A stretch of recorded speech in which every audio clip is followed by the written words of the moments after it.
Hello, everybody. Hopefully coming through loud and clear, and they can hear what I'm saying. Not sure how many people have joined so far, but this is the first David67 channel live stream. An idea just doing a wee bit of a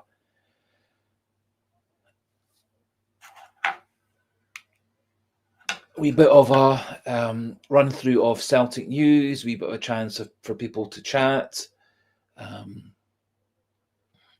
And obviously comment section open for popping in your own comments and thoughts about Celtic, the news, the transfers, the upcoming games, our chances in getting through the qualifiers coming up in a couple of weeks' time, and a chance for everybody to talk. Can I just double check with people just that they can hear me fine and see me fine? Maybe as someone pops a wee comment into the comment section just to confirm I'm coming through loud and clear.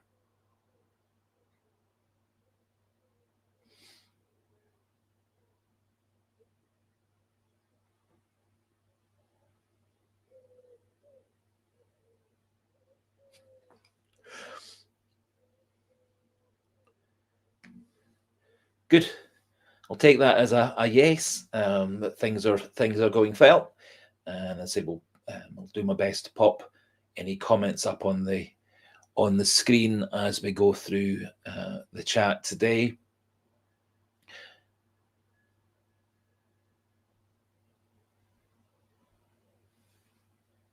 Just wait for one or two people to join in.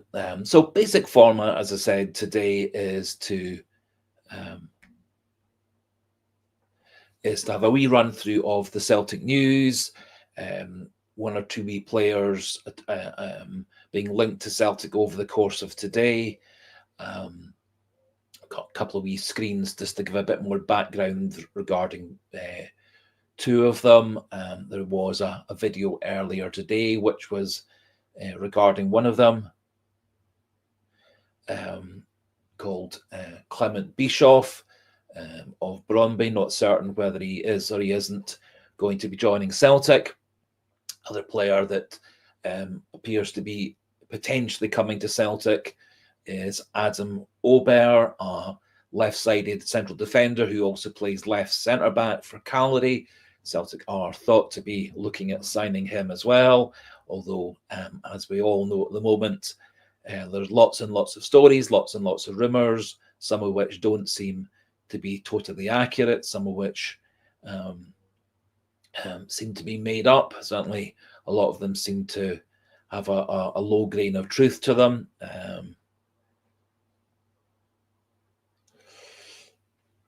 Other thought we could just go through today was just a wee think about the game coming up on Sunday against Aberdeen, and what we think in terms of a potential lineup, and also a wee chat about the games that Celtic have got over the course of August. Some very important games, the next round of the League Cup, a couple of league games potentially, a couple of Champions League qualifiers, and of course the all-important game on the last Sunday of the month against Rangers.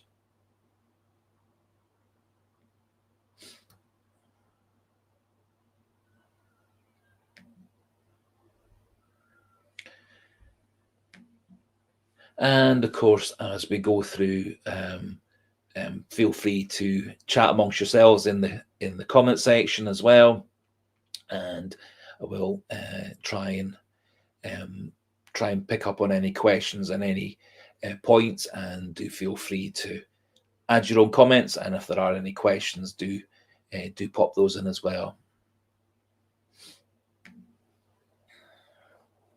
So, interesting question there from Fencing Philly. Next game we actually have is in the Cup is the next round of the Scottish League Cup.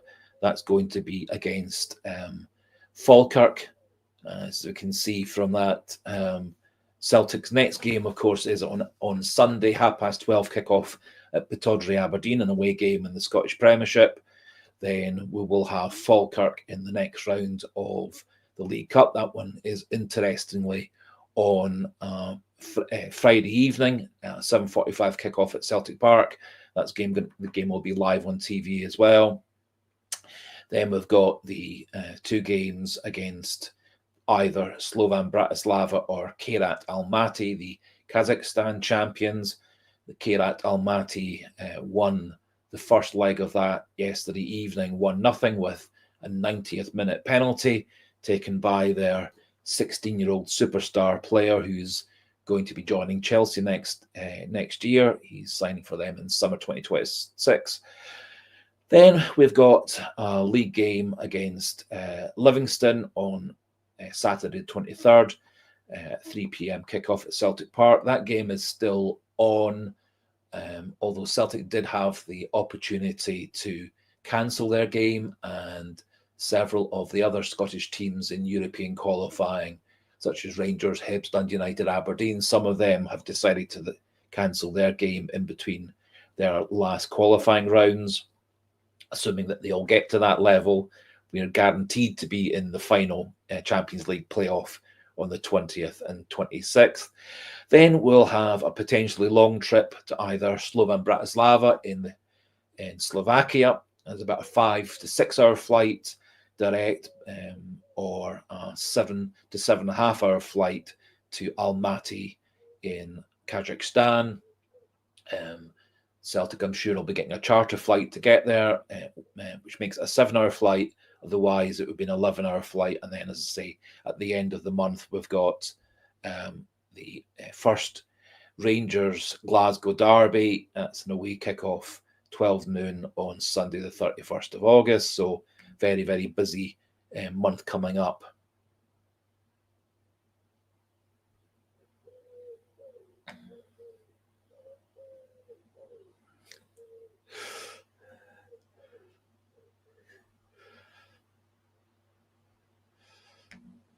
Thank you for the compliment there, Sarah. Yep, it was a wee bit of work over the course of today to put through a few screens and then work out how that we can get them up and running on the screens there.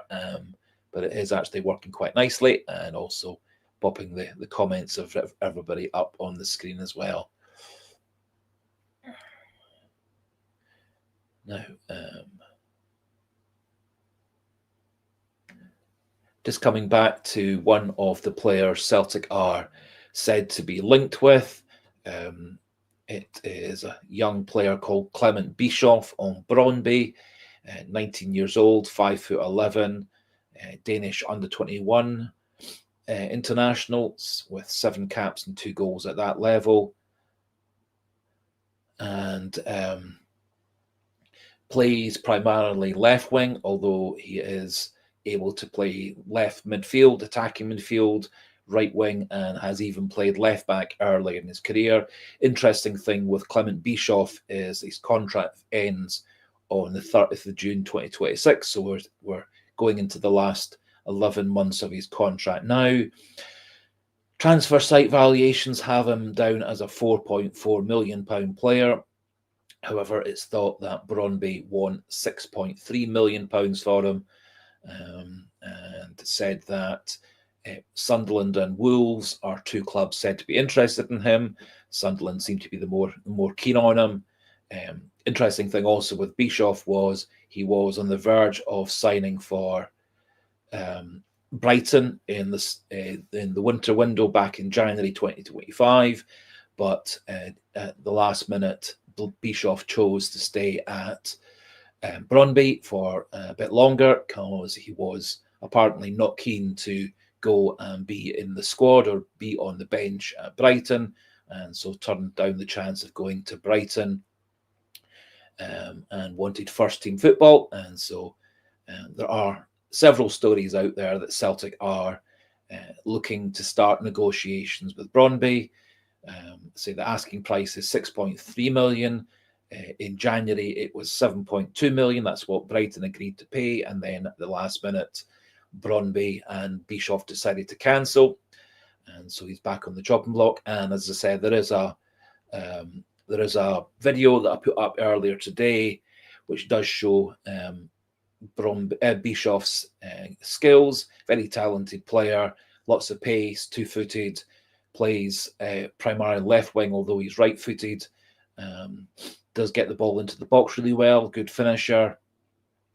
And has so far this season with Brøndby a couple of league games and a couple of Conference League playoff games.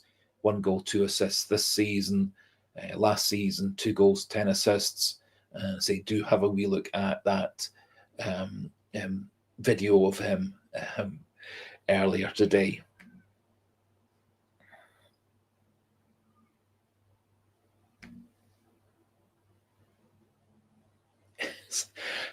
Yes, Gordy, I certainly do agree. It would be really nice to see Celtic actually buying somebody. I think Celtic have actually made some good signings so far in the transfer window. Getting Kieran Tierney for essentially nothing, very good move, I think.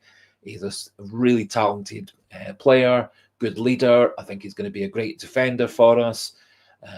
Capable of moving into midfield, capable of delivering a good cross and pass, capable of scoring goals like he did on, I think, 8 occasions when he was playing for Celtic before.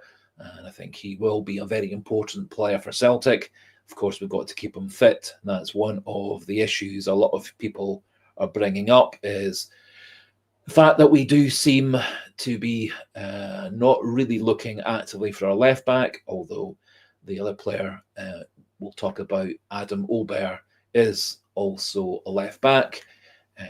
He was initially a centre back, but for Cagliari and for Slovakia at under 21 and full international level, he has played left back from time to time. And over the last season or so at Cagliari, he's roughly spent half his time as a left back and half his time as a centre back. And so maybe Celtic are looking to bring him in to be a backup to Kieran Tierney.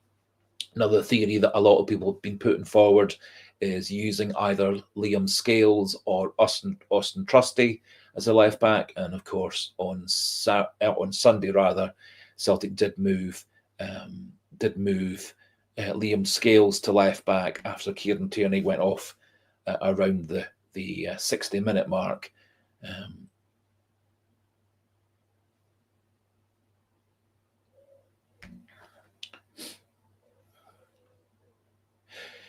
Interesting theory. Certainly, the quite a number of journalists who claim to be insiders at Celtic and friends of Brendan Rodgers have been kind of talking off the record that Brendan Rodgers has been much happier this week, that he's got that Celtic have got several signings all lined up to come in over the next couple of weeks or so, and certainly have them all bedded in for the later Champions League qualifier, and of course the Rangers game at the end of the month.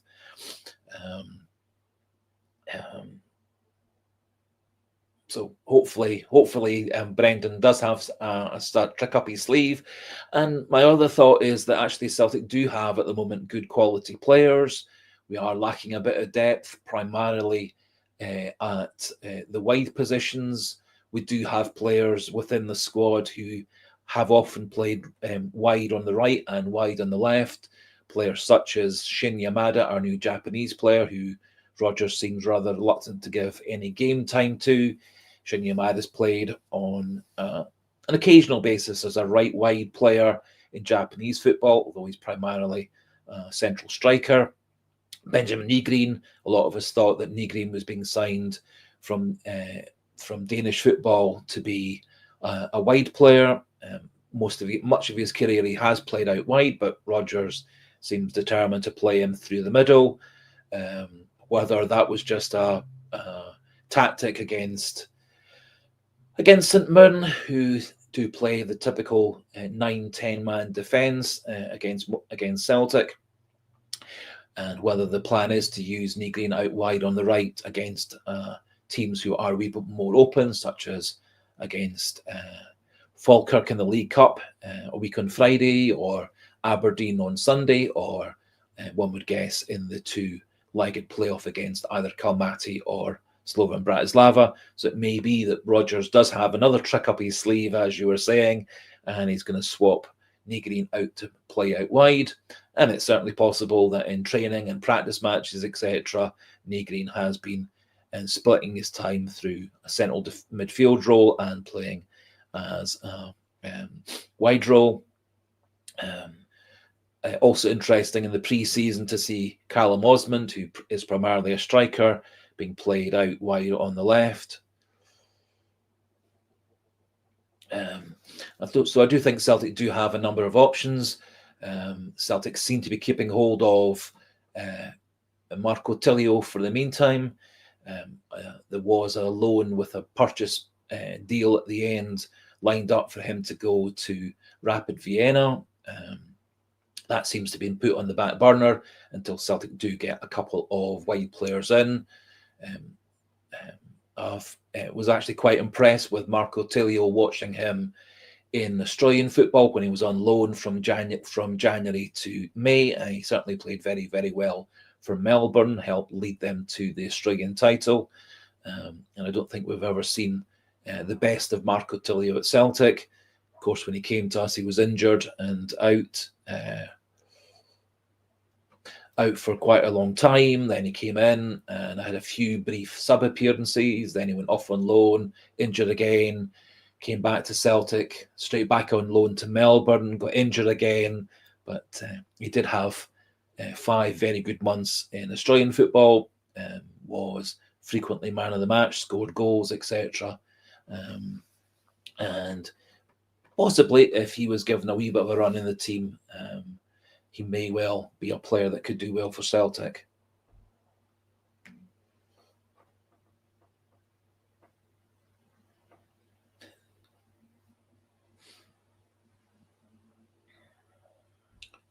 Certainly, our rivals across the road, as you were saying, have been a wee bit more active in the transfer market. They've got quite a number of players in on loan from a variety of English clubs. They have, however, signed a couple of players, and they do appear to have a couple of very good young wingers, including a very young winger on loan from Spurs. Although it also does look like they may well be preparing for losing a few of their striker options, although those are still to be confirmed. But I do agree. I think the Celtic do need obviously to strengthen their team, primarily at the wide positions. An extra backup at left back would be useful. An extra striker would be useful as well. Although personally, I'm interested to see how well Shin Yamada is going to do. His record actually was very similar to Kyogo's in Japanese football. His minutes per goal was practically identical with Kyogo's before Kyogo came to us. He's now, in essence, taken Kyogo's place in the Japanese international squad. And he also has the record for being the fastest ever player in Japanese league football, beating the record previously held by Daisen Maeda. And so clearly anybody who can beat Daisen Maeda's record for being fast has to have tons of pace. And I have to say, I actually was really impressed with his half of football in the Como tournament when he came on. I thought he was very good in the second half of that game. Looked like a lot of pace, good striker instincts. He did score a goal, which was disallowed for offside, and then very calmly came up to score the winning penalty. Just coming back to something we were just talking about a wee bit earlier on, this player called Adam Obert, Slovakian international, 22 years old, 6'2", currently playing for Cagliari. As I said earlier on, he's a centre-back initially, but has played a lot at left-back. Has interestingly played central midfield as well. As I say, with his games for Cagliari, 36 as a centre-back, 26 as a left-back, 6 as a central midfielder. And over the last season or so, certainly more and more has been playing as a left-back and less as a centre-back. His contract actually doesn't run out till June 2029, so Cagliari will be in no rush to sell him. According to several transfer valuation sites, they've got him down as 2.6 million. And it is said, and again, these are stories, there's rumours, these are things that are put forward by journalists. It's hard to know whether these are true. Some of you remember a story about a week, 10 days ago, that Yang had been signed by Norwich, and then it turned out it was a fake story created by a South Korean footballing site to get viewers and clicks and money. And so quite all of these stories I tend to take with a pinch of salt, and there are several of the football sites and transfer sites that I don't actually trust very much at all, because their stories very much are always based on rumours or supposed insiders, and then they turn out to be just made up stories. As I said, it's said that Celtic have offered £3 million for him, which is obviously a wee bit more than the transfer valuation sites have him down for, but Cagliari are said to want £6 million for him. Haven't done any in-depth analysis of Aubert so far. Maybe some of you have seen him playing on the TV in Italian football, but I haven't so far done any more research on him, as the story hasn't fully got going yet. But certainly looking at his stats, he is a very good passer, very impressive, 94% overall passing accuracy, 87% in his own half, 60% for long pass accuracy, which is a really good stat. Wins well over 50-50 in terms of winning the ball in the air and on the ground. Doesn't give away possession very much at all. He's got a low foul count.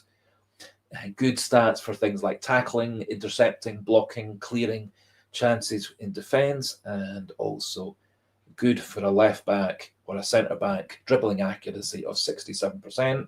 And so it does look like he really would fit in very well at Celtic, be it as a left-sided centre back, bringing the ball out of defence, winning the ball in the air and on the ground. Does look like, as I said, a very good passer as well. And so interesting to see whether Celtic do pursue Aubert or not.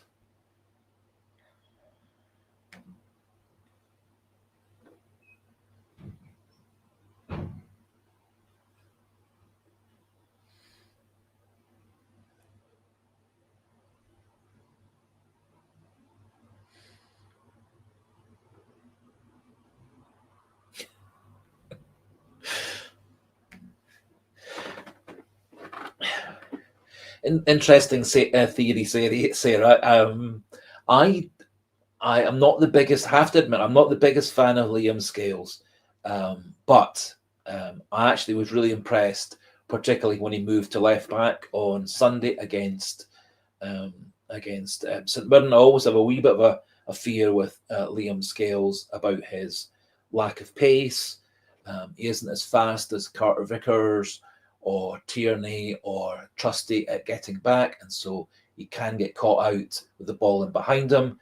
And he also does tend to be sometimes a player who's getting muscled off the ball by big, strong centre forwards. And of course, St Mirren played a couple of big, tall, strong centre forwards in the second half.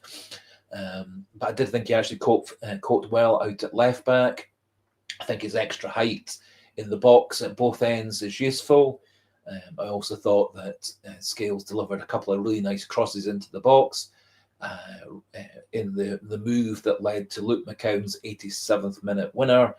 Scales was actually one of the players in the box, so it does look like he is possibly someone who's been getting extra practice in training for playing at left back, and it may be Brendan Rodgers' cunning plan that he's going to use Liam Scales as a left back. And when Scales was signed a few years ago by Celtic, there was a thought that he was going to be playing as a left back more than as a centre back. In Irish League football, he played a bit of centre back and a bit of left back. And it wasn't really that he went to Aberdeen on loan for that season that properly he got settled down into being a centre back, and then came back to Celtic. Brendan Rodgers was about to sell him to Aberdeen for £500,000, and then we had a run of injuries with Mike Nawrocki, Carmen Carter-Vickers, Stephen Welsh, all in the course of about a week to 10 days, and suddenly Celtic had two fit centre backs. Gustav Lagerbielke, who'd arrived 2 or 3 days earlier, and Liam Scales. And the two of them actually did remarkably well, tiding Celtic over until Carter Vickers came back from injury, and it was Lagerbielke who dropped out, and Scales has been in and around Celtic's team ever since.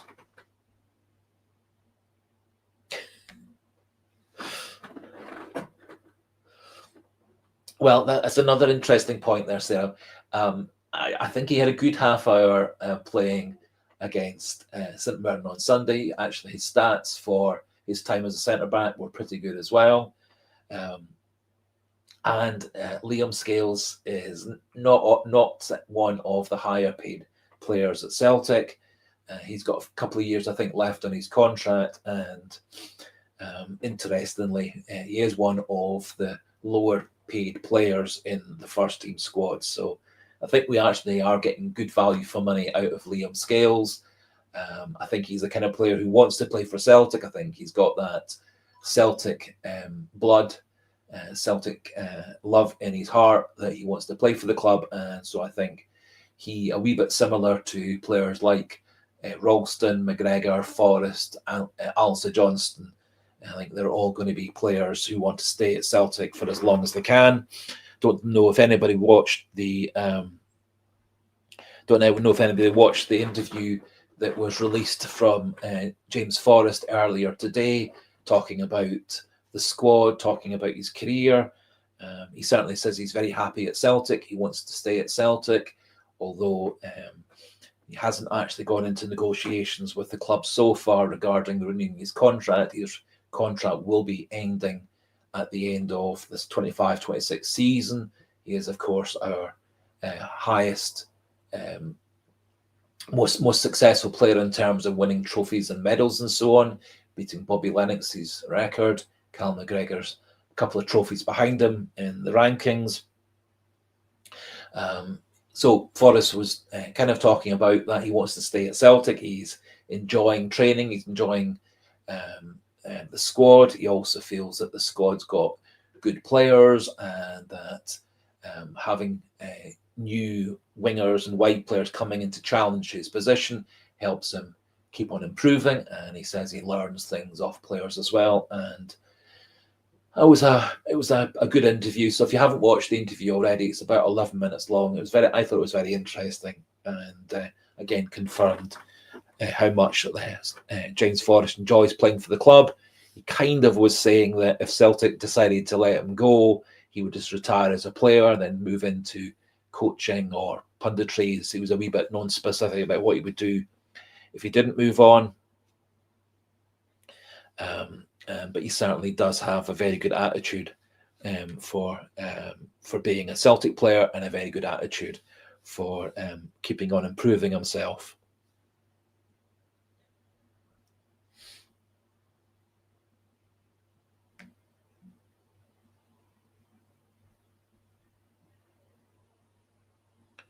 So also thought it might be worthwhile just having a wee look forward to the game against Aberdeen, and then we can have a wee look at any other questions and stuff. My own thoughts for the game against Aberdeen: I think Rodgers will go with pretty much the same squad and same starting lineup as he did against St Mirren last Sunday. It's a 12:30 kickoff at Pittodrie. The game will be live on Sky Sports. So I think Celtic will go with the same back four and goalkeeper as last Sunday. Schmeichel in goals, Alistair Johnston, Cameron Carter-Vickers, Liam Scales, Kieran Tierney. Although Tierney did go off after 60 minutes, apparently that was a pre-planned thing, and simply to get his game legs and game experience and endurance and stuff back to normal. So he's thought to be fit for the game. Liam Scales going back in at left centre back. I think it would be a wee bit early to give our loan signing Jemai Simpson Puzzi a start. I suspect he'll be on the bench, maybe with Austin Trossard dropping out. Maybe Anthony Ralston might drop out instead. In midfield, I think we'll go with Callum McGregor, Benjamin Negrin and Rio Hatate. I personally would love to see Negrin playing out wide, but I think Rodgers seems very set on having Negrin as a midfielder and Engels and Bernardo and McCowan on the bench. Out wide on the right, I think we'll start with James Forrest. Centrally, I think we'll go with Adam Ida again, and out wide on the left, Dyson Maida. Does give Celtic the option to bring Dyson Maida in centrally if they want. It does give Celtic the option later in the game to put Shinnie Mada through the middle. As I say, we could use Shinnie Mada out wide on the right. I think personally Forrest and Yang are best coming off the bench. Most of their good games have been coming off the bench. Yang was a wee bit disappointing in the game on Sunday against St Mirren. Did have a couple of nice passes and crosses, did get himself into the box when Dyson Maida got in behind late in the first half, but wasn't quite able to catch up with the ball to get it into the net. And so I think James Forrest will start on Sunday. And I think it's also interesting and often quite pertinent if a player is put forward to do press conferences through the week, it often means that they're going to be a starter on the Sunday. So not sure what you feel yourself about Celtic's lineup for next Sunday's game against Aberdeen, but I think for continuity, he's going to go much the same as he did against St Mirren, maybe swapping in Forrest for Yang out wide on the right, although personally I'd love to see Negrin go out to the right, Forrest on the bench where I think he's best, and Engels coming into centre midfield, or even potentially Luke McCowan coming into central midfield, because he certainly was a breath of fresh air and did very well, I thought, against St Mirren in his sort of 20 minutes or so at the end.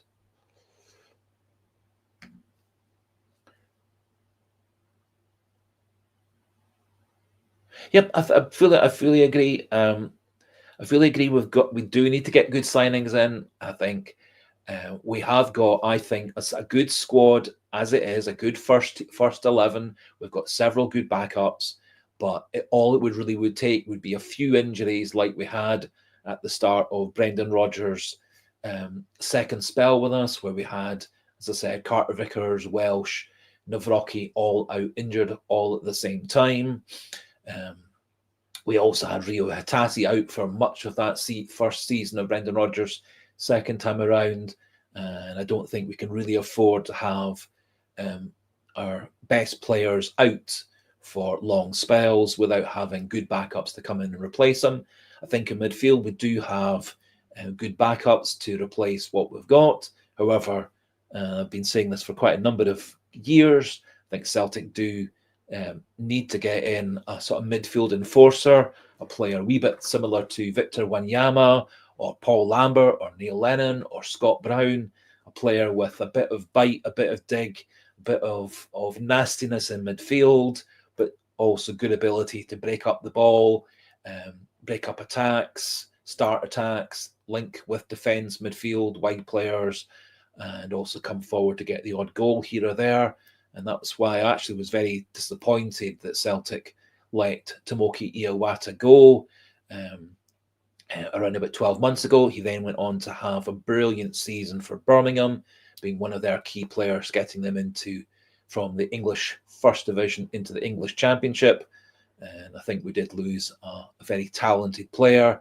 He did look, I thought, quite good when he was given chances to deputise for McGregor when he was injured. And I think we did lose a good player.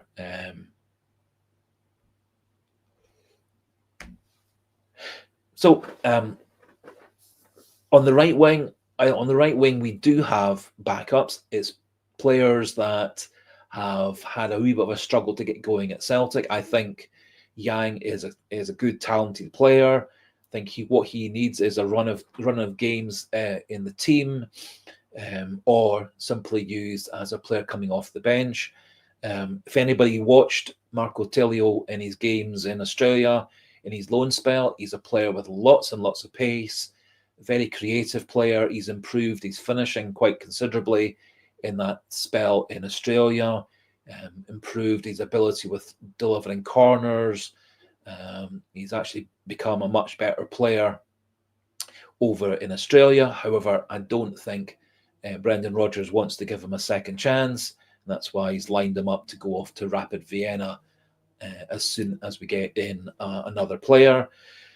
As I said earlier on, I think Shinya Mari is also an option we can use out wide on the right, and Benjamin Negrin, a lot of us thought was being signed to be a right winger rather than a central midfielder, because much of his best of his career has had him playing more out wide or even as a central striker and less so as a central midfielder, although he is a very versatile player.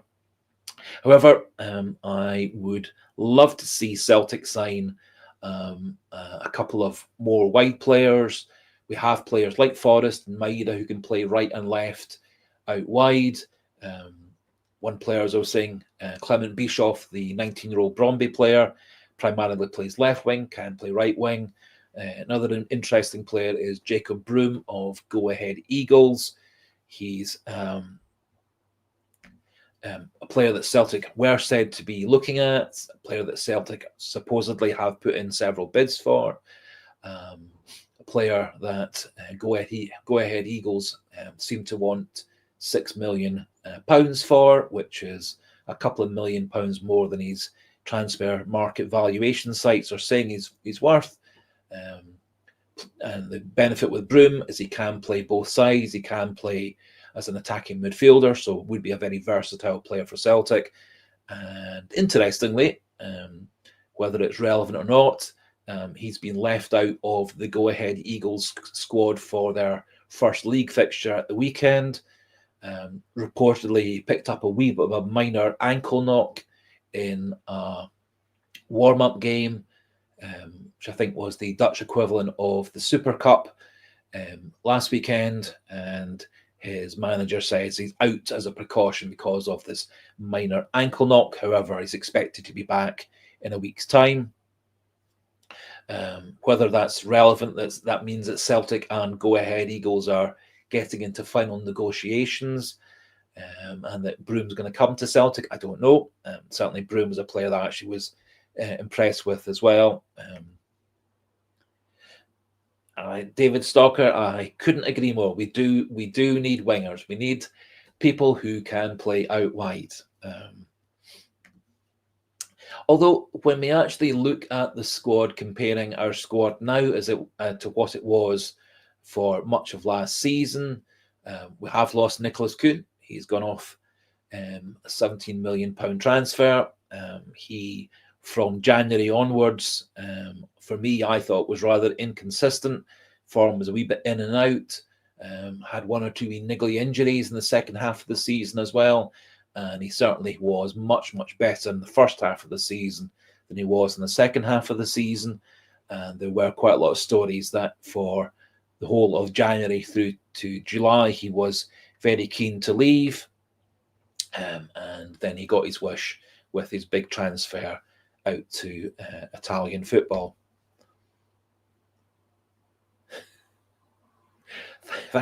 Thank you, St Mary's Parish Coatbridge. St Mary's Parish Coatbridge, one of a few people, along with Fencing Philly and Sarah, who've been with me right from almost day one. No problem at all with people joining in late, people joining in, people contributing. That's what this is all about. I'm an equal opportunities person. I am by far not an expert. I'm just a keen fan, an enthusiastic fan who's supported Celtic for over 50 years, since around about 71, 72. And so in my semi-retirement, to keep myself active, I thought, why not open up a YouTube fan channel? And it's been good fun doing all the videos, doing all the replies to comments and so on. And as a wee bit of a trial for the next few weeks, I thought we would do live streams, see whether there's a good audience for it, see whether Thursday evenings are good for people, whether the 9 o'clock slot's good for people. One of the slight difficulties is a lot of the more popular, more viewed and subscribed channels, they have their live streams on other days. And I also discovered that one of the other big YouTube channels that does Celtic news, Celts are here, they have a regular live stream from around about 8ish to 9ish on a Thursday evening. So I think 9 o'clock might turn out to be a good slot for getting some viewers coming along.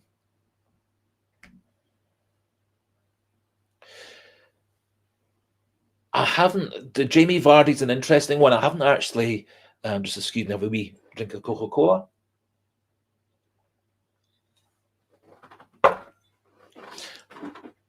Jamie Vardy is a player, of course, who has got links to Brendan Rodgers during Brendan Rodgers' initially successful couple of seasons at Leicester, and then rather awful couple of seasons at Leicester after that, which then got him sacked.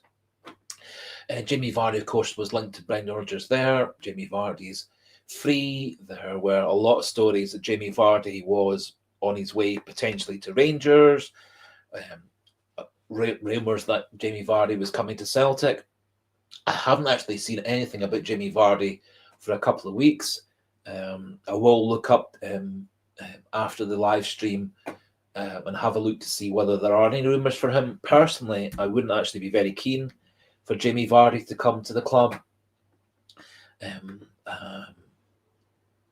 He is getting on a bit, although obviously not anywhere near as old as me. But for a first choice striker, I think he would be the wrong age. We've done similar in the past with players like Ian Wright and Dion and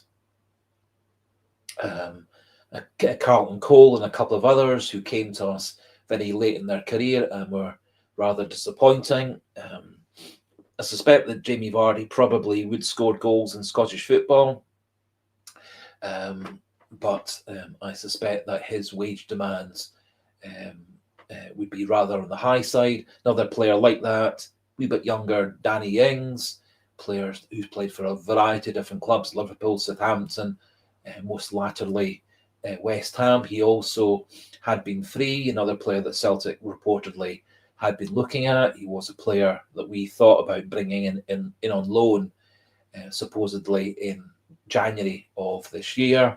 That seemed to fall through.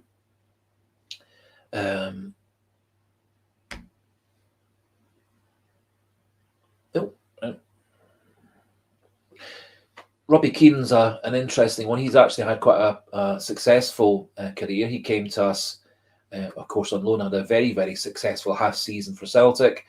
And there are some people who have been putting forward Robbie Keane as a potential manager for Celtic as well in the future, depending on whether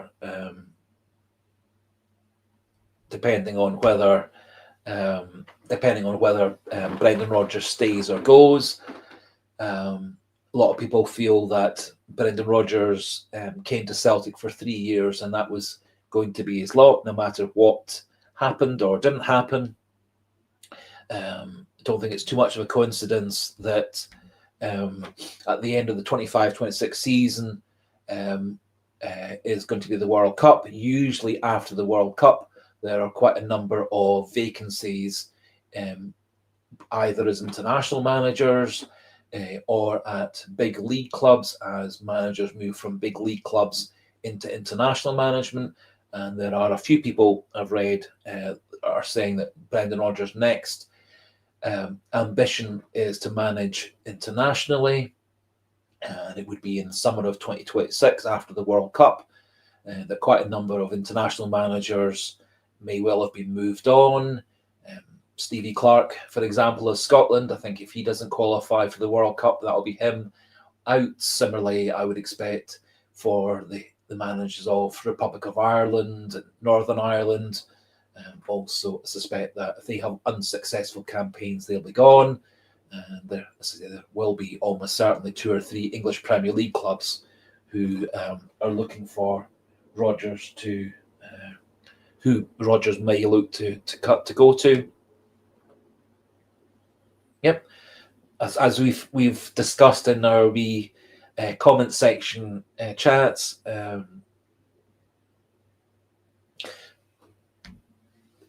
I do have my doubts whether Rodgers is going to stay at Celtic. Even I think if Celtic gave him £50 million of a transfer kitty and he got all the players that he would want, I'm not sure that he would actually stay for another season. I think if Rodgers had a real intent to stay at Celtic, he would have been more vocal about it and more positive in his press conferences. Although we'll see what happens over the next few months. But I can see certainly the Rodgers new contract thing, I think it's going to drag on and on all season. Don't think it's actually terribly good for bringing in players either. If there's not the same stability and certainty that the manager is going to be there next season and the season after. I'm not sure if I would want to sign for a company or move from one company to another.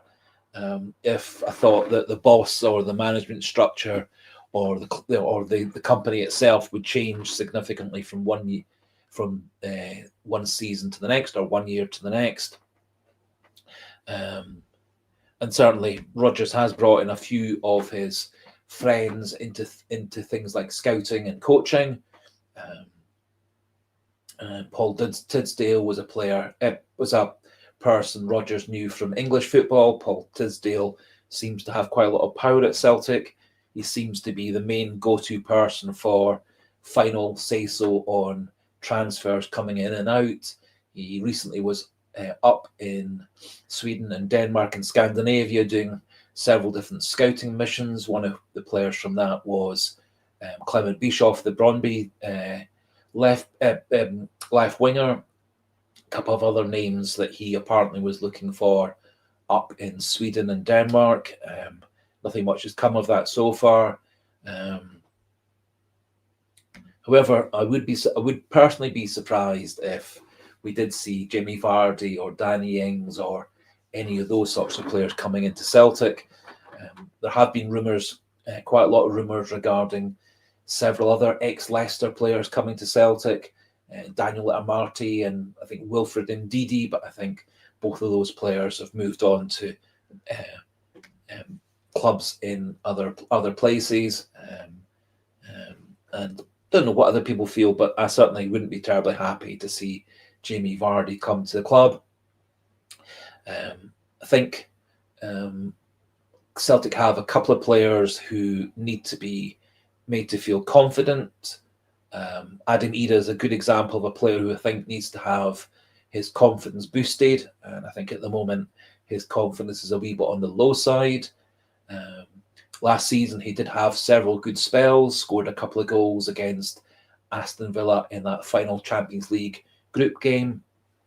And I think he is a player, if he does get a run of games, gets himself confident, has a few chances going in, I think he is a player who will score a lot of goals for Celtic.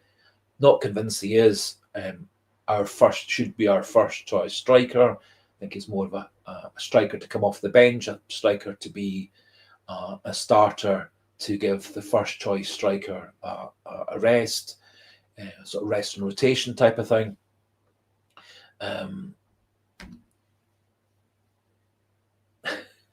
But I think Ida is a player who will score. He scored 20 goals for us last season, scored his goals at a faster rate than Dyson Maidorf, faster rate than Kyogo, in terms of the number of minutes on the pitch for the number of goals he scored. His rate of scoring goals last season was considerably better than Kyogo's over the course of the season. Kyogo played a lot more minutes in the first 6 months of the season than Ida, but Ida's goal scoring rate in the end beat Kyogo's and actually beat Dyson Maida's over the course of the whole season as well in terms of minutes per game. Although I would love to see Celtic either give Shin Yamada a real go to see whether he actually can be a second Kyogo, or there are one or two interesting options. David Strelic of Slovan Bratislava being one that's been rumoured to be linked to Celtic. Celtic looked at signing him in in the winter window, but Slovan Bratislava kept hold of him to guarantee themselves getting another title, which of course they've gone on to do. And a lot of stories coming out that I've read that if Celtic, if either Kira Almaty or Celtic knock them out the Champions League qualifications stages, that Strelic will be put up for transfer in the last couple of weeks of the transfer window, as Slovan Bratislava look to rebuild for the upcoming season. So if we do knock out Slovan Bratislava, it may open up David Strelic coming to us as an option, as a main striker. And I think Strelic scored lots and lots of goals internationally, lots and lots of goals in Slovakian football, and has scored a fair number of goals in Italian football during his spell there.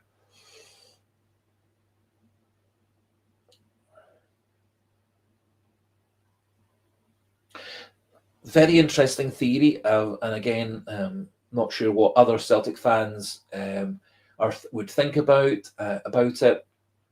Ange Postecoglou, of course, is free at the moment. Whether he'll still be free in 6 months or 12 months' time is another story.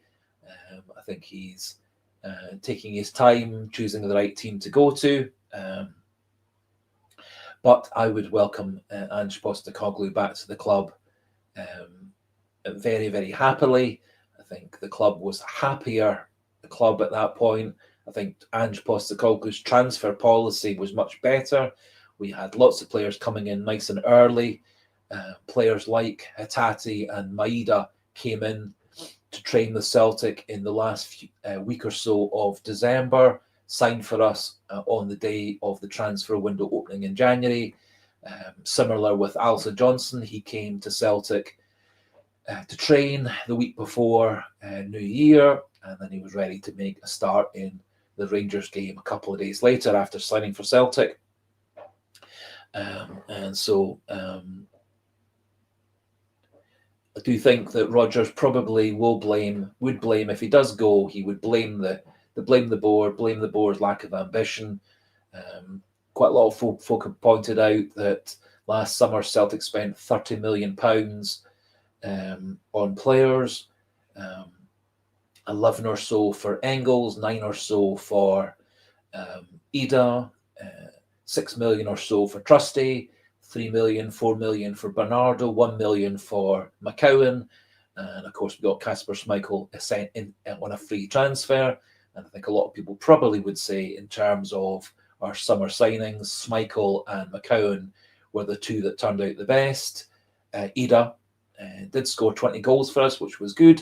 Engels seemed to take a bit of time to get into Scottish football. Engels' performances in the Champions League were, on a whole, better than many of his performances in Scottish football. And he does seem to have fallen behind Hatate and Nygren in terms of being a central midfielder. So interesting theory from St Mary's Parish Coatbridge that we might see Ange Postecoglou come back to the club, and I would be happy with that as well.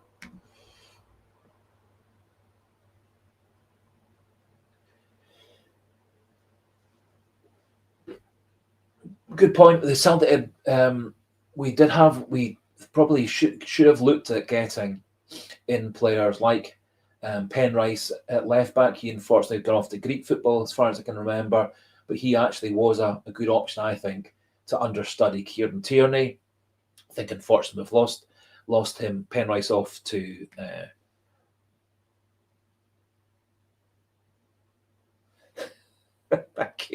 yes, well, click things like clicking the like button is good, making comments is good.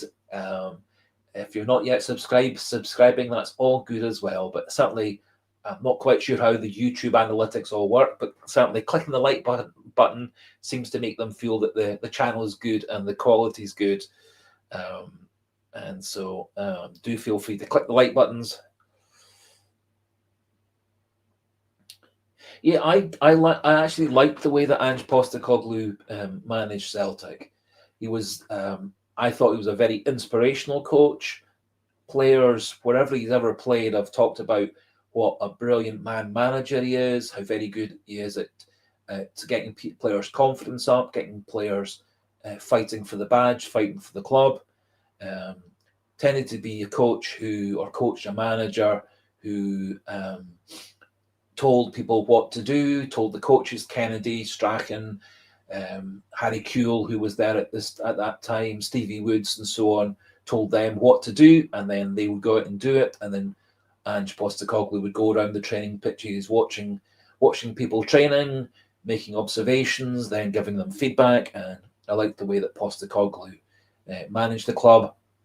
I liked his attacking style. I liked his never say die style of playing from the first whistle to the last whistle, and that games were never done until that final whistle went. And to be fair, that's carried on under Rodgers. We've had a lot of games where we've scored late winners or late equalisers. The last two games of the last game of the league season against St Mirren, we scored in the 94th minute, and then against St Mirren, we kept on battling on and scored in the 87th minute to get the win. So I do like the way that Ange Postecoglou managed the side. I was happier as a Celtic fan with Postecoglou as the manager. I think Rodgers sometimes gets a wee bit niggly and negative with the press, a wee bit niggly and negative dealing with people, and I much prefer managers like O'Neill, Strachan, and Postecoglou, or Jockstein in the good old days, who were good at handling the press, good at handling the fans, good at handling the players, and keeping everybody happy.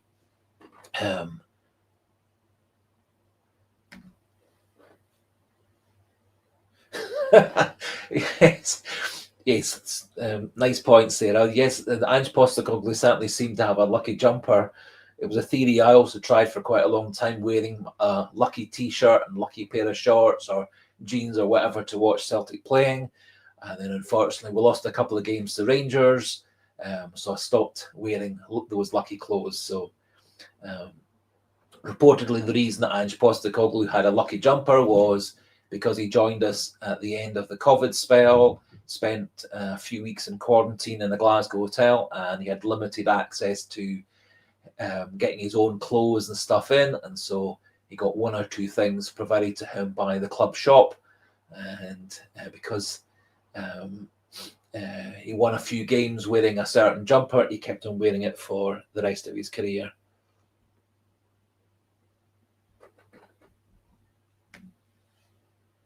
Yep.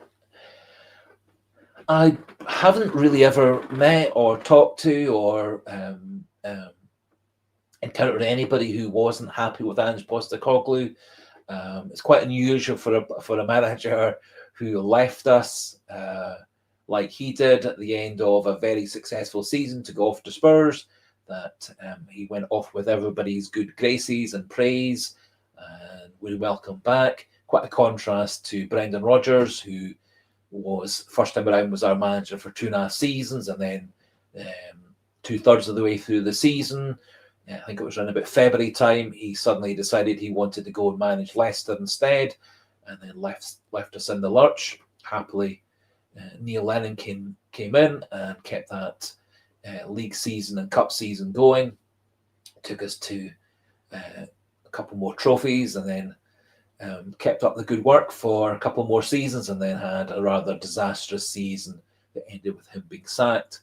And then Ange Postecoglou came in to resurrect the club. Yep. I think there probably are a lot of dads and uncles and brothers and boyfriends, etc., and women and girls and girlfriends and everybody who preferred Ange Postecoglou as the Celtic manager.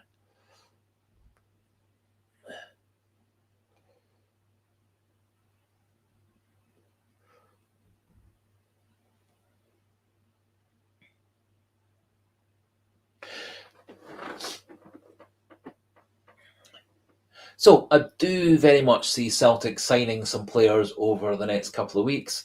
As anybody who has chatted with me through the comment section of the with that goes with the videos and the daily trivia quiz questions, etc.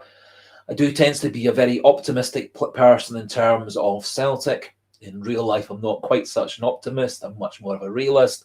But in terms of Celtic things, I am very much an optimist. A really good point put forward by St Mary's Parish Coatbridge. How nice it was to see Fergus McCann at the most recent game. He was there in the crowd for the St Mirren game. I do remember the days, which will be what about 31 years ago, 1994, where Celtic reportedly were a couple of days away from being bankrupted and liquidated. Whether we would have been given a second chance like our big rivals got when they went bankrupt in 2012, I'm not sure. But certainly the story was that the banks and lenders and so on were about to reclaim all the debts that Celtic had run up over the over the months and years.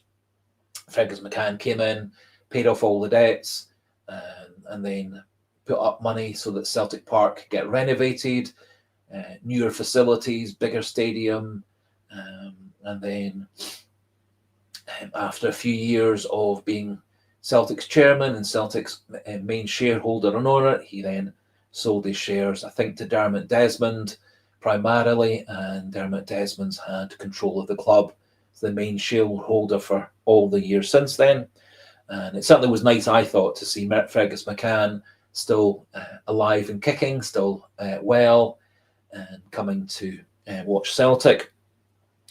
And part of the reason that I try and be optimistic is I supported Celtic since the early 70s, so it was the spell where the Lisbon Lions were all retiring, getting replaced by some young teenage players who were called the Quality Street Kids in some stories, the Dalglishes, the McGrains, the Davy Hayes, the George Connollys, Lou McCarry, not such a popular person at Celtic, but certainly played well for Celtic for a couple of years. Chuck Stein kept them going with Billy McNeill as the leader and a couple of the older players remaining. And then as the younger players moved on, Dalglish going to Liverpool in 77, Celtic's fortunes dipped a bit, came and went, and then we had a pretty awful spell through much of the 80s and much of the 90s where Rangers won everything and we often were lagging behind even Dundee United and Aberdeen. And so I do remember the bad old days of being a Celtic supporter where things didn't go terribly well. And so the last 25 years of being a Celtic supporter since Martin O'Neill came in, we've been winning doubles and trebles and winning practically every league for the last 25 years. And the last 15 years has been even more remarkable with a 9 in a row. And then we're now, we lost the title for one season and then Ange got it back. And we're now aiming for 5 in a row. And so I'm full of optimism, full of good hope. Can be quite difficult to be positive some days. And certainly one or two wee extra signings would cheer me up no end. Yep, you make a really good point again. Celtic's debts at the time weren't as great as Rangers' debts were all years later, and I think Rangers certainly have been running a big debt for many years. They got bailed out again, this time by the finance group who own Leeds United and San Francisco 49ers and a few other American sports teams. They've put money into Rangers. Interestingly, they haven't put in an awful lot of money into Rangers. They've given them a bit of a transfer kitty, and it does look like Rangers are adopting the Celtic model of trying to buy in younger players and develop them and sell them on, because certainly their debts had run up to quite considerable levels as well.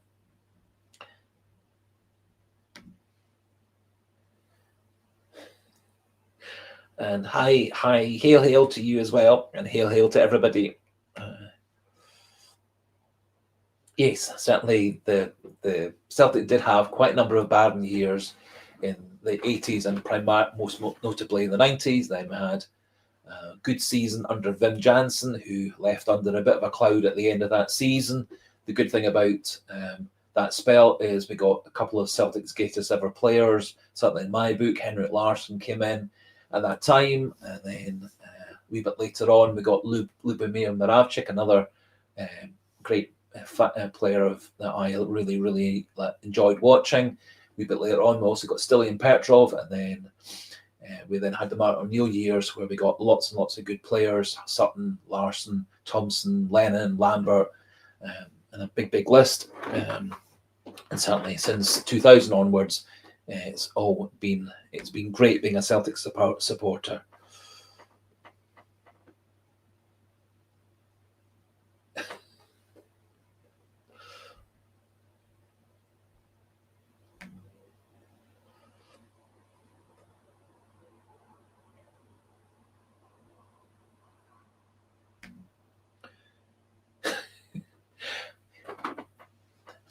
Yeah, Stilian Petrov was a very popular player. I do remember going to watch a midweek game with my daughter, Little Miss David 67, when Celtic were playing St Johnstone at McDermott Park. We ended up in the St Johnstone family supporters section with quite a lot of other Celtic supporters, and it was an extremely nice atmosphere. However, cut long story short, that was also the day, the best of my recollections, that we saw Stilian Petrov broke his leg.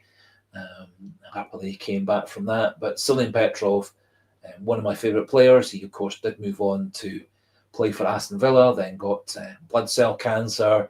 Happily, he seems to have fully recovered from that, and always do enjoy watching him when he's being a pundit on Sky and Premier Sports and whatever other channels are covering the Celtic games, because I think he actually does speak a lot of sense. He's got good tactical brain. He does have a slight Celtic bias when he's making his comments, but I think he is a bit more objective than a few of the other pundits and ex-players who comment on Celtic matches, Scottish matches, and so on. Yeah, couldn't agree. I totally agree. We do need reinforcements. I think there's partly due to the way that Brendan Rodgers has talked about it in the press.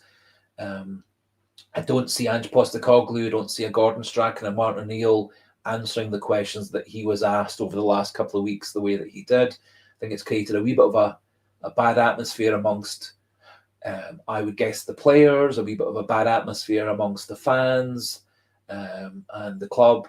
I think, in essence, everybody within the club should work together, fight together, and support each other. And I do think that an Ange Postecoglou or Gordon Strachan and Martin O'Neill would have handled it much better in terms of flat batting back those kind of questions and towing the party line. Brendan Rodgers doesn't always toe the party line. He often says something and then maybe slightly regrets it at a later point where it stirs up a bit of problems. Obviously, he got into trouble quite a few times, criticising the fans for not understanding football at one point, criticising the players at other points. I think that's not very good for team morale. I think players should get tons and tons of praise in the press, tons and tons of praise on television, and any kind of feedback or negative comments should be kept for the training pitch and meetings at the club.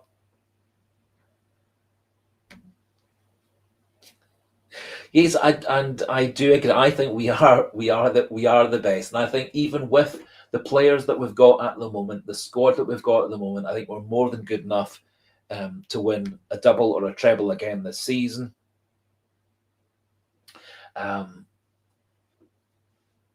Unless we had lots and lots of injuries, I think we've got lots of good quality as our backups. I think I was surprised how well Hayato Inamura adapted to Scottish football. He is actually that wee bit older at 23. He prioritised his education by completing his university degree before he turned professional. He had half a season in the J League, then another half season in the J League, and I actually was really impressed at his maturity and how well he's adapted to Scottish football. He also seems to be a footballer with a fair amount of intelligence. He seems to have actually got better English than several of the other Japanese players. I think also having Ryo Hatate and Daisen Maeda as sort of big brothers has also been a big help for him coming to the club as well.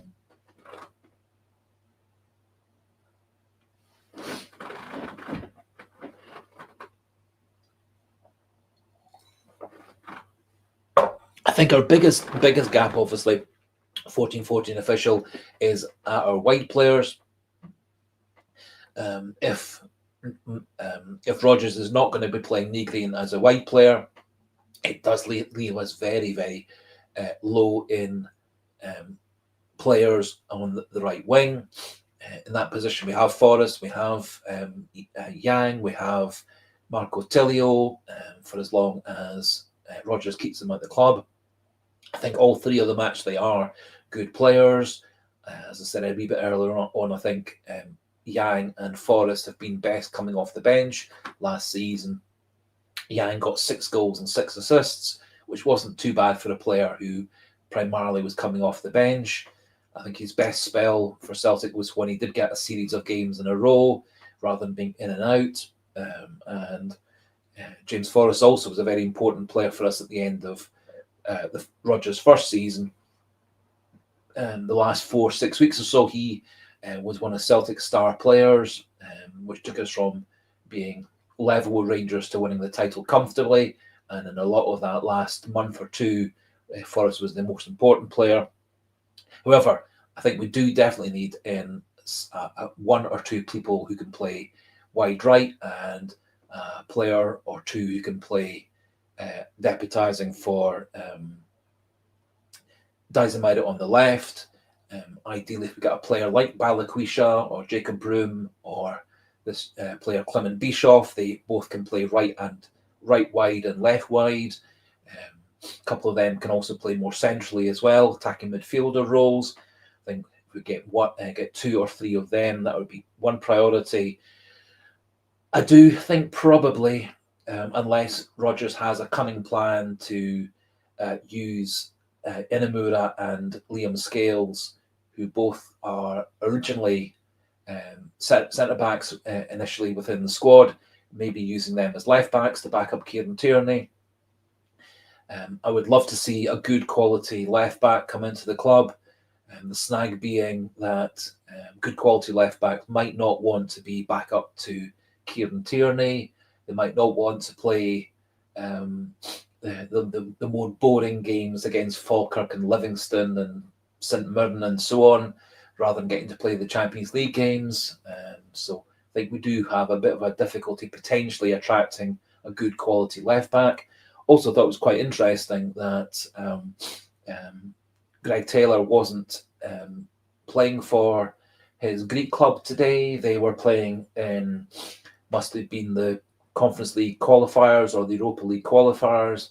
And interestingly, he was left on the bench. Just on the same note, Gustav Lagerbielke was first in the first team straight away for Braga in Portugal. He was playing today for them in a qualifier.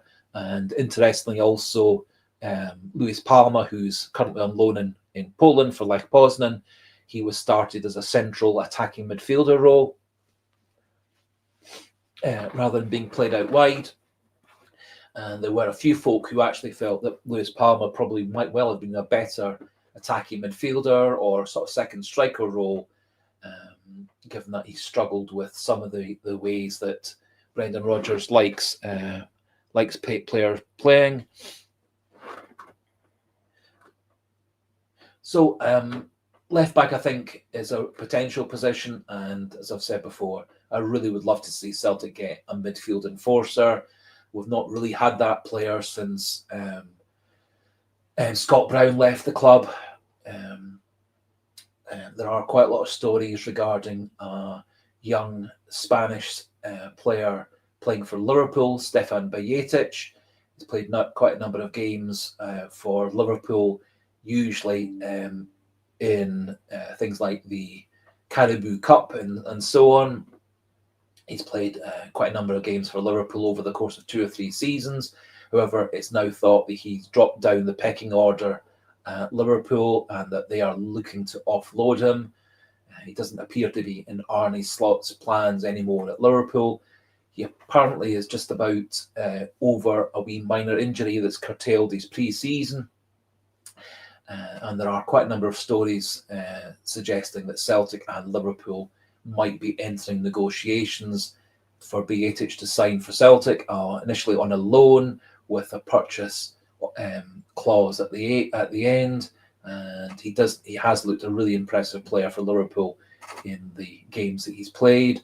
He is primarily a defensive midfielder, not so much an enforcer, but certainly a player who, a bit like Tomoki Iwata, very good at mopping things up, helping out defence, dropping back to support the defenders, pushing forward to help the midfield, getting the ball out wide. And I think it might well be good for Celtic to get a player like him in, so that we can push Callum McGregor a bit further forward, or have McGregor and Bajcetic as 2 deeper line midfielders, and then a couple of more attacking midfielders in front of him, and then having the wide players and the central attackers up there as well.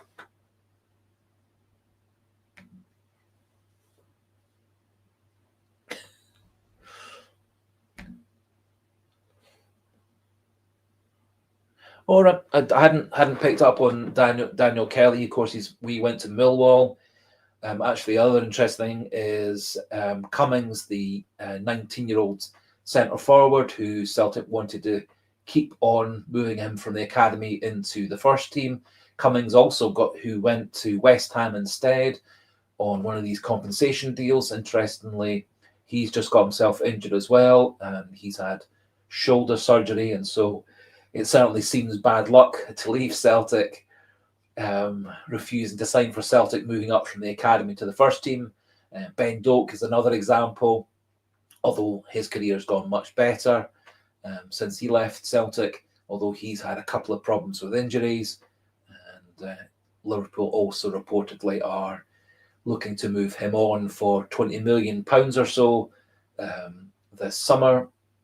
And I, for one, really wish that we'd kept hold of Ben Doak and done our absolute everything to keep hold of him, rather than letting him slip through our fingers and go off to Liverpool, because I think he actually would be the answer to Celtic's right wing problem, wide player problem, for quite a number of seasons had we kept hold of him.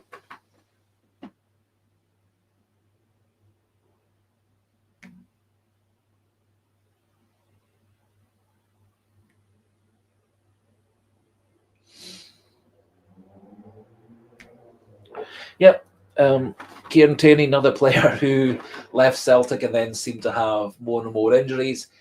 Admittedly, in his last season at Celtic, he had been a wee bit injury prone. Missed quite a number of games at the end of his Celtic career, went off to Arsenal, did do well at Arsenal, although he was perennially injured. Did well for Scotland, then got himself injured again. Had a number of games last season for Arsenal where he looked very impressive, but they decided to cash in on him, and happily he chose to come back to Celtic. And I think if we do keep him fit and he keeps injury free, he could be a massive player for Celtic this season.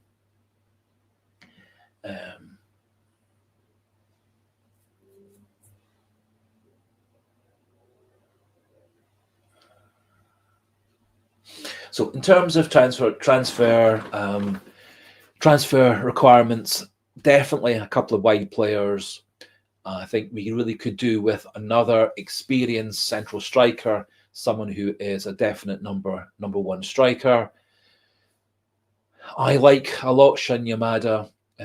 Rodgers seems a bit reluctant to give Shin Yamada a go. We'll maybe find out with the game against Aberdeen on Sunday, and then the League Cup match against Falkirk a week tomorrow, whether maybe Shin Yamada gets a couple of chances to come off the bench or even start against Falkirk a week tomorrow.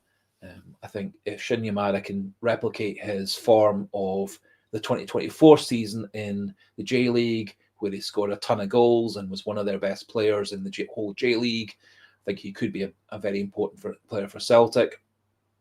He does give us that versatility to be able to play out wide or through the middle. Could also play as a second striker off of a bigger, taller other striker like Ida. And I do have a hankering to see whether Celtic could go after David Strelic. I think he could well be a good player at Celtic, given his scoring form internationally and in Italian and in football for Slovan Bratislava. And he was one of the players that impressed me when we beat them 5-1 last season. So it would be nice to see him coming. To be honest, I would love to see Celtic sign a few players simply so that we do have that depth of quality. I think we also do actually have quite a number of very promising players in the academy. The difficulty always is going to be moving the players from the academy and the B team into the first team squad. Colby Donovan was a player that impressed me over the course of the pre-season friendlies. He looked like a good, strong defensive right back, able to play also more centrally as well at times. Turley's a very promising player. McArdle's a very promising player. The difficulty is how Rodgers is going to get them integrated with the first team squad, get them enough experience. It's quite interesting since Sean Maloney's come into the club. We do seem to be much better at sending players off on loan. We do seem to have a bit of a relationship with Scott Brown at Ayr. We've got 2 or 3 players down with him. Got players at Queen's Park, got players at Partick Thistle.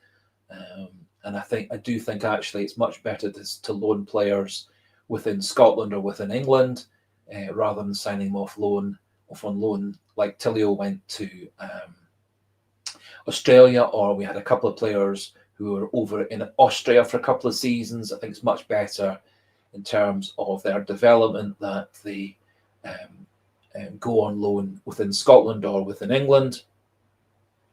And I'm actually quite happy to see Celtic getting those promising players off on loan. Does make them much better players when they come back. Worked really well for Callum McGregor, Ryan Christie, Liam Scales in recent times. We don't seem to have had quite the same success of bringing players back off loan straight into the first team, like worked with those 3 players.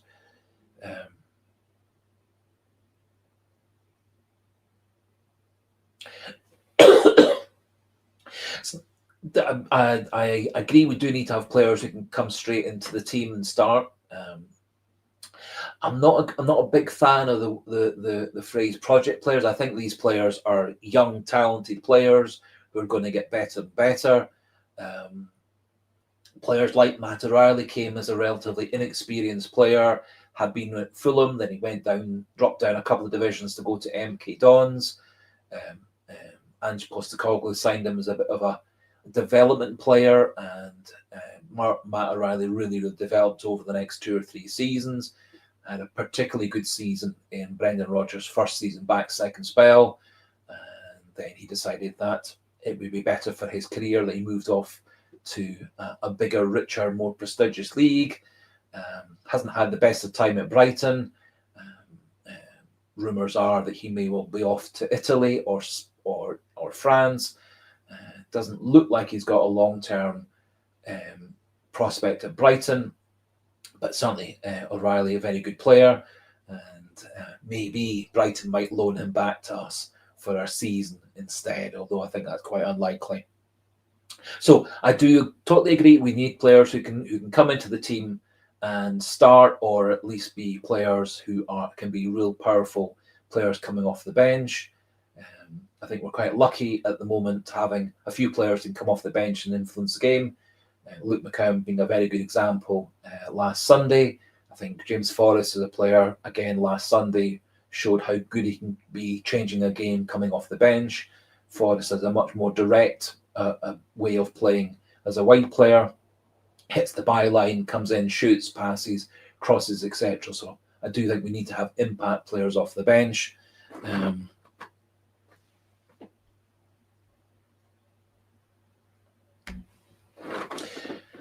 Yes, so I think players. I think I think Celtic's best chance is to bring in players and develop them, but those players have to be good enough to play for Celtic, either as definite starters or players who can come in and do a good job off the bench and come in and be a good player starting games to give Maeda and McGregor and Hatate, etc., a game or two of a rest and rotation. And I think those players will get better and better. It's worked really well with players like O'Reilly, as I was saying, and several others. And I think there's much more. Suns have got a much better chance of signing players like that rather than trying to get really well-established, well-known players. I don't think many really well-established, well-known players would want to come and play in Scotland. In terms of global prestige, not many international managers see it as being a good league for their international players to be playing in. That was one of the main reasons many people say that Kyogo left Celtic to go and play in French football, was the Japanese manager told him he wouldn't get back into the squad unless he played in a bigger league. He went to play for Rennes and he did get back into the squad. And then, as I said, he did seem to lose his place just recently to Shin Yamada. O'Reilly also got that ultimatum from the Danish manager that if he didn't leave Celtic and move to a bigger league, he wouldn't get a place in the Danish squad. He went down to Brighton, and once he got back to fitness after his injury, he did get in again to the Danish squad. So I think we do have to work within our means and what kind of players we can attract.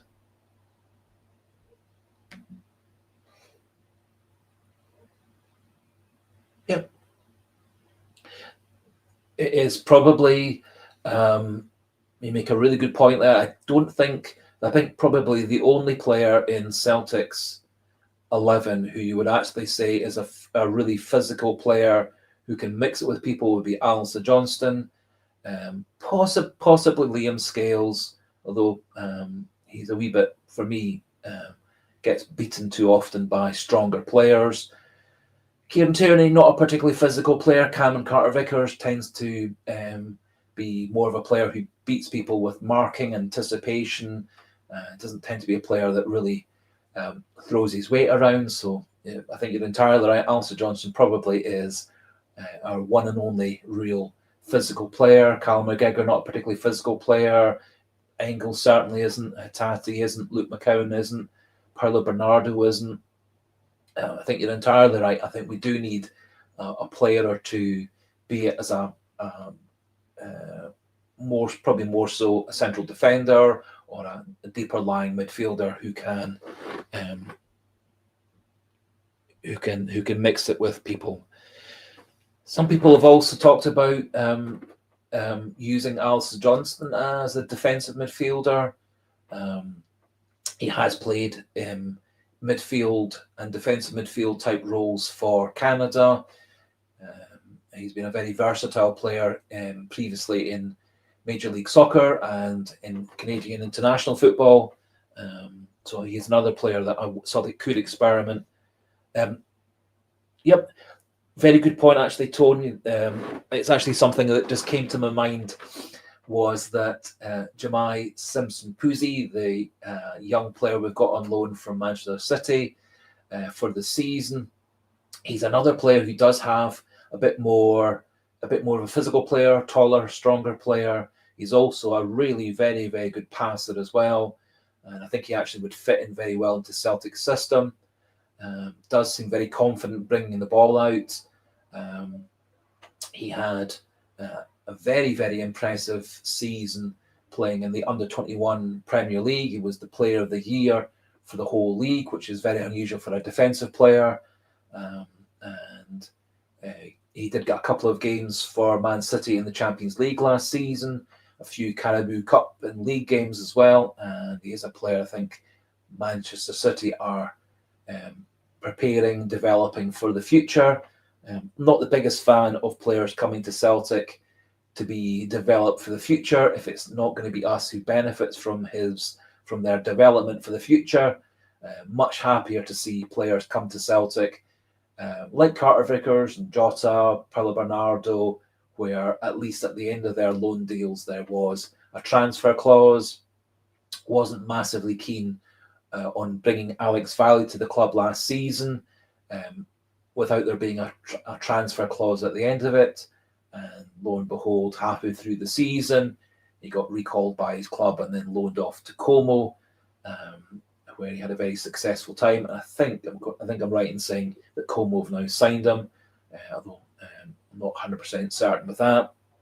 But I'm not a big fan of developing players for other clubs. I think we should be developing our own players, or farming out a young player to other clubs to develop for us and then bring them back to as bigger, better players like we did with McGregor, Christie, Scales as examples. Although Puzzi, I think, could be a big player for Celtic. I think he'll probably take a couple of weeks to get settled into Celtic. With him coming from English football, he's a week or two behind in terms of his preparation, which is another of the surprises as to why Shin Yamada and Hayato Inamura haven't been mixed into the first team squad more, in that they were both halfway through their J-League season when they came to Celtic, and so were fully match fit, fully match ready, and fully up to speed. And I think the game against St Mirren showed a few of our players were just maybe a game or two away from full match practice and match fitness. However, good news with that is, I think over the course of the Aberdeen game and then the Falkirk game, the players will be all fully ready for the key fixtures against either Slovan Bratislava or Kairat Almaty in the first Champions League playoff on the Wednesday, and then 6 days later going off to the Slovak Republic or off to Kazakhstan for the return leg. I think we're more than good enough to win that tie over the two legs. We've got the confidence builder of the Slovan Bratislava 5-1 win last season. We've had a good record going to playing against Kazakhstan teams in previous variations of Champions League qualifiers and UEFA qualifiers. And a couple of times Brendan Rodgers in his first spell beat Astana of Kazakhstan in qualifiers. So fingers crossed for that.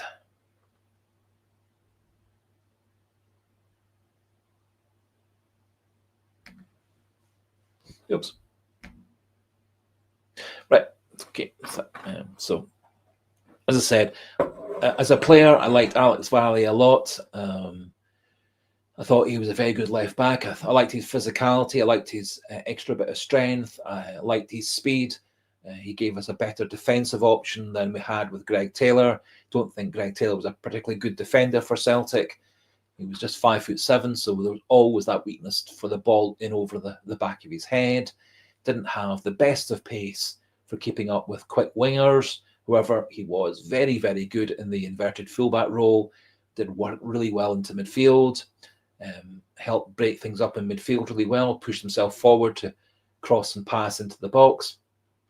So I think Greg Taylor was very good in the middle third and the final third of the pitch, but not very good, I thought, in the defensive side. And for me, I would much prefer to have a left back who can defend more so than a left back who can't defend but can push forward and further forward. Coming back to Jahmai Simpson-Puzzi, I think he could be a big player for Celtic. I think also there is the option with Simpson-Puzzi, given his physicality and his passing ability, to even use him in away games in Europe as a second defensive midfielder. I think it's also something that Celtic might explore, although Brendan Rodgers is not the most adventurous manager. He tends to stick to the same formations and fits players into the formation rather than developing systems that suit the players better.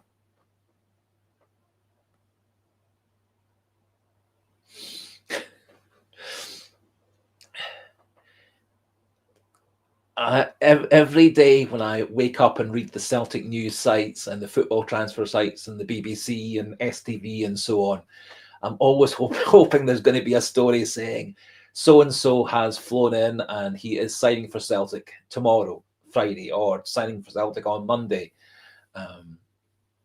I do think unfortunately, much like the last 2 or 3 transfer windows under Brendan Rodgers, it's probably going to be a mad dash of a few signings on the last day.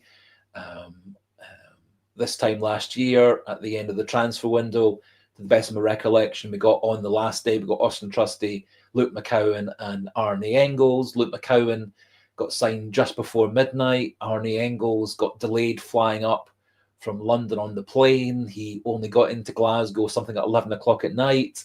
And so those were very much last minute deals.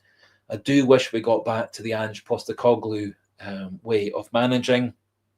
Not sure if it was Ange Postecoglou who was the driving force, or Lowell Jr. who was the driving force, but certainly under Postecoglou we had to get transfers in early and got the players mixed into the squad nice and early. Under Rodgers, it does seem to be a bit haphazard, whether that's his blame, whether that's the board's blame, whether that's the scouting team's blame, whether it's the chief executive Nicholson's blame. I don't know. It's probably a mixture of all those people, maybe not all working off the same page, working as a team. And I think Postecoglou's ability to get people to work as a team was, again, one of his many talents.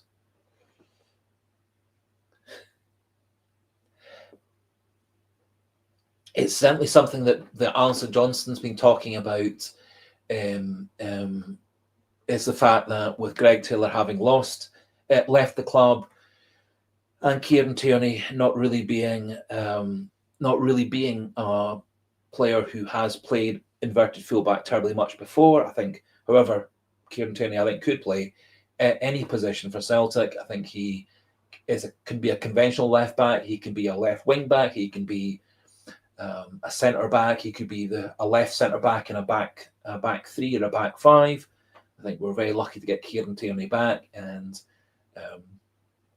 I think we should all hope that Kieran Tierney keeps himself fit and fresh for Celtic and can play a good 3 or 4 seasons for Celtic before he gets too old. So we've now been going for over an hour and a half. I think we've had a good fun live stream. I certainly enjoyed myself. I've really enjoyed the number of participations and comments. As I said, I'm very new to doing live streams. I've only really done one live stream properly before this. It has been quite a success over the course of this live stream. So plan would be to do live streams for the next few Thursdays.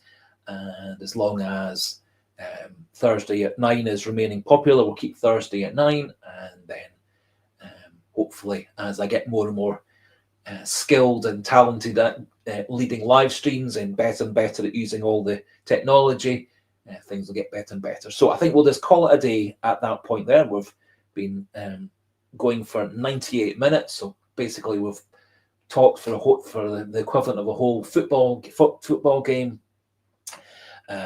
Thank you to everybody who's participated. Thank you to everybody who's a viewer, subscriber, commentator, takes part in the quizzes.